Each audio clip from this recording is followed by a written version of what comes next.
Hola chicos, bueno, en este video les voy a dejar una explicación en base a los ejemplos que trabajamos hoy en clase y que resolvimos en la pizarra de la indeterminación del tipo 0 sobre 0 que nos podemos llegar a encontrar al intentar resolver el límite de una función en un punto.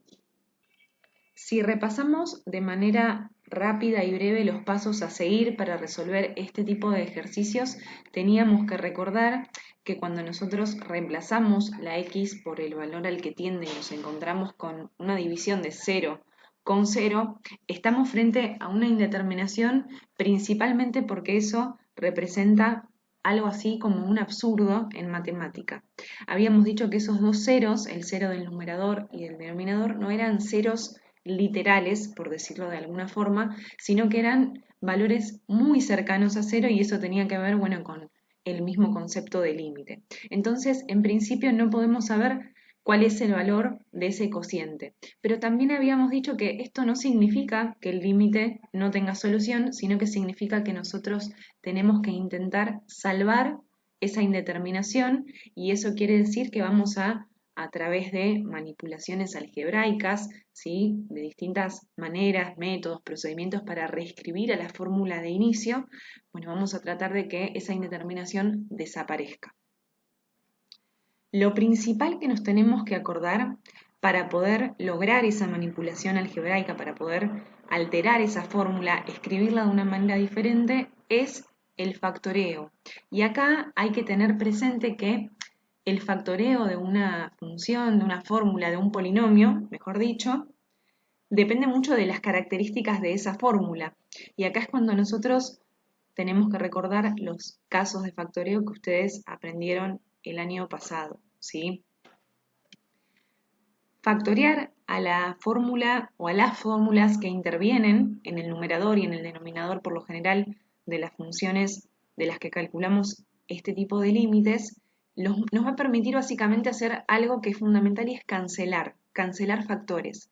Es decir, algún factor que se repita en la parte de arriba y en la parte de abajo de la fórmula vamos a poder cancelarlo y eso nos va a dar otra fórmula que en clase habíamos llamado fórmula equivalente y habíamos dicho en torno a ella que no era una fórmula igual, es decir, si nosotros, por ejemplo, hacemos el gráfico de esta nueva función con esta nueva fórmula que vamos a obtener, no va a ser igual, pero va a tener como un comportamiento similar en el punto que estamos analizando, ¿sí? Entonces, esa era un poco la idea de fondo cuando nosotros estamos siguiendo este procedimiento y es muy importante que ustedes tengan la idea de qué es lo que estamos haciendo cuando estamos haciendo todos estos cálculos y análisis y fórmulas y demás. Bueno, vamos a ir con los ejemplos. El primer ejemplo que les voy a mostrar es este, el límite cuando x tiende a 2 de toda esta fórmula. Vemos que tanto en la parte de arriba como en la parte de abajo tenemos dos polinomios o funciones cuadráticas, habíamos dicho. Y un caso de factoreo muy amigable con este tipo de fórmulas es, bueno, la utilización de la fórmula resolvente para escribir lo que llamábamos fórmula factorizada. Entonces, si bien en este caso no está toda desarrollada, ya conocen bien la fórmula resolvente. Yo en mi caso la pude hacer con la calculadora que la resuelve sin necesidad de hacer todo el desarrollo, pero si ustedes lo tienen que hacer, lo pueden hacer tranquilamente a mano y si tienen la posibilidad de usar este tipo de calculadoras, mejor todavía. Como el numerador y el denominador son polinomios cuadráticos, vamos a intentar hacer el factoreo de ambos. Fíjense que yo acá aclaré que utilizamos la fórmula resolvente, es importante esto de ser organizados y de pronto aclarar cuál es el caso que van a usar para realizar la factorización de los polinomios que intervienen para una mejor corrección inclusive del ejercicio. Fíjense que para ambas fórmulas yo determiné los tres coeficientes A, B y C, siendo muy cuidadosa con el signo, el orden de los términos y demás, y llego a obtener las soluciones de x1 y x2 para ambos polinomios. ¿Sí? Lo primero que me llama la atención es que hay una de las soluciones que se repite, cosa que para nosotros es bueno porque eso nos va a indicar que, bueno, una parte de la fórmula que vamos a obtener como resultado de la fórmula factorizada en sí va a ser igual y aparentemente eso es lo que vamos a poder cancelar en breve. Es importante también con respecto a lo que marcaba de la organización, después escribir cómo quedan las fórmulas ya factorizadas, porque estas son las fórmulas nuevas que nosotros vamos a utilizar cuando vamos a reescribir el límite ahí al costado. Miren, en conclusión, la primera fórmula, la que estaba en el numerador, me queda de esta manera, factorizada. La segunda me queda de esta otra manera. Y entonces lo que hago es, como dije recién, reescribo el límite utilizando las fórmulas ya factorizadas y me encuentro con que hay un factor, que es este paréntesis x menos 2, que se repite en la parte del numerador y el denominador. Eso me permite hacer la cancelación de estos factores. Voy a obtener una nueva fórmula mucho más reducida. Miren, x menos 1 en la parte de arriba y x menos 13 en la parte de abajo. Una vez que nosotros ya realizamos la cancelación, estamos en condiciones de volver a hacer un intento de reemplazar a la x por el valor al que tiende y ver si ahora sí el límite tiene o no tiene solución. Y efectivamente llegamos a que la solución es menos 1 onceavos, ¿sí? Vamos a analizar ahora otro ejemplo donde no solamente tenemos polinomios cuadráticos, sino que tenemos polinomios de otro tipo y ahí seguramente vamos a tener que utilizar otro tipo de factoreo porque la fórmula resolvente ya no nos va a ser útil. Acá está el segundo ejemplo que recién les contaba. Podemos notar que en la parte de arriba de este límite tenemos un polinomio de grado 3 con x al cubo y en la parte de abajo tenemos un polinomio de grado 1. Y lo que tenemos a favor, si bien el de arriba por ahí es un poco más complicado de factorizar que los que veíamos recién, por lo menos en la parte de abajo no tenemos nada que hacer porque x menos 3 no lo vamos a necesitar factorizar. De hecho, sospechamos de entrada que en caso de que la indeterminación sea 0 sobre 0, que ahora lo vamos a comprobar cuando intentemos resolverlo de manera directa, vamos a tener que cancelar seguramente este factor, x menos 3. Seguramente x menos 3 va a ser el factor que se repita en la parte del numerador y lo logremos cancelar más adelante. Así que bueno, es muy importante que ustedes hagan una observación e intenten hacer alguna que otra anticipación con respecto a la fórmula que les tocó para trabajar. Como recién decía, efectivamente, acá al lado se ve cómo intentamos resolverlo de manera directa reemplazando a la x por 3 y llegamos a la indeterminación 0 sobre 0. Entonces, de esta forma estamos seguros que tenemos que intentar salvar la indeterminación. En clase llegamos a la conclusión de que el polinomio que aparece en el numerador, el de arriba, el que tiene grado 3, se factorea a través de el método de Ruffini, ¿sí? Vamos a hacer una división de ese polinomio con Ruffini. ¿Y cómo lo vamos a dividir? Bueno, vamos a ser muy hábiles eligiendo cómo vamos a dividir a ese polinomio, mirando como recién decía, la parte de abajo, ¿sí? En clase lo que planteamos fue, si yo en el polinomio del numerador, en el que tenemos acá arriba, quiero lograr tener este mismo factor, este mismo pedacito de fórmula, x menos 3, evidentemente voy a tener que dividir a ese polinomio por este que tenemos acá abajo. Por eso es que utilizamos en esta parte del procedimiento de la división con Ruffini al 3.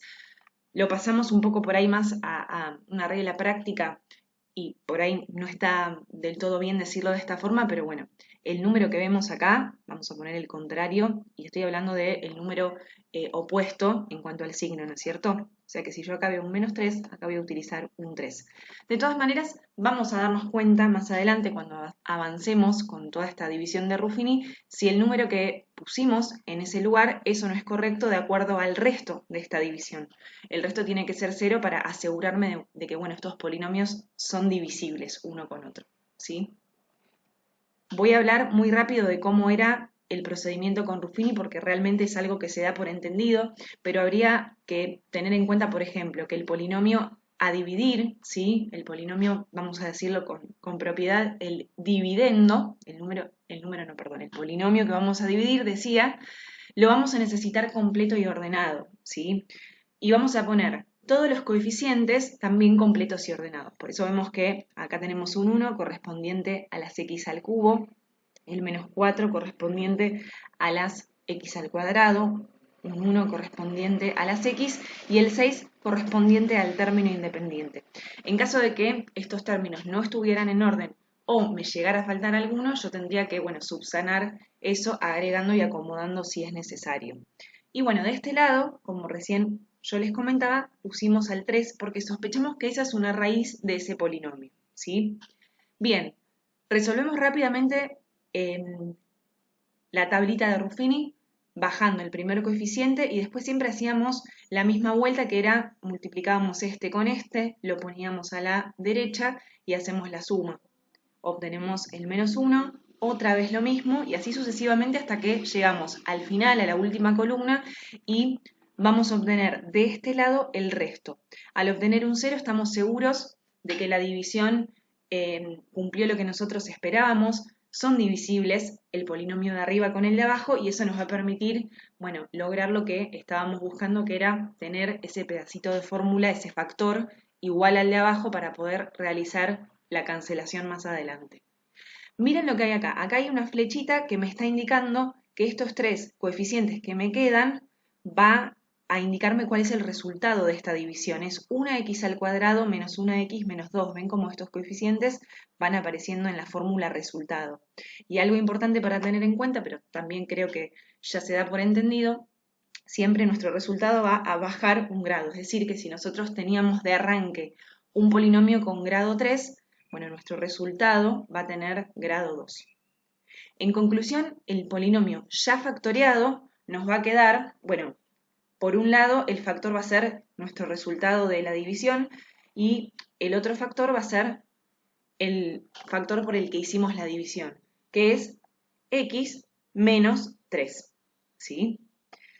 Esta es la nueva fórmula escrita, ¿sí? de esta manera, que vamos a usar en el límite porque vamos a hacer un segundo intento, a ver si de esta forma sí podemos llegar a una solución y salvar la indeterminación como queríamos.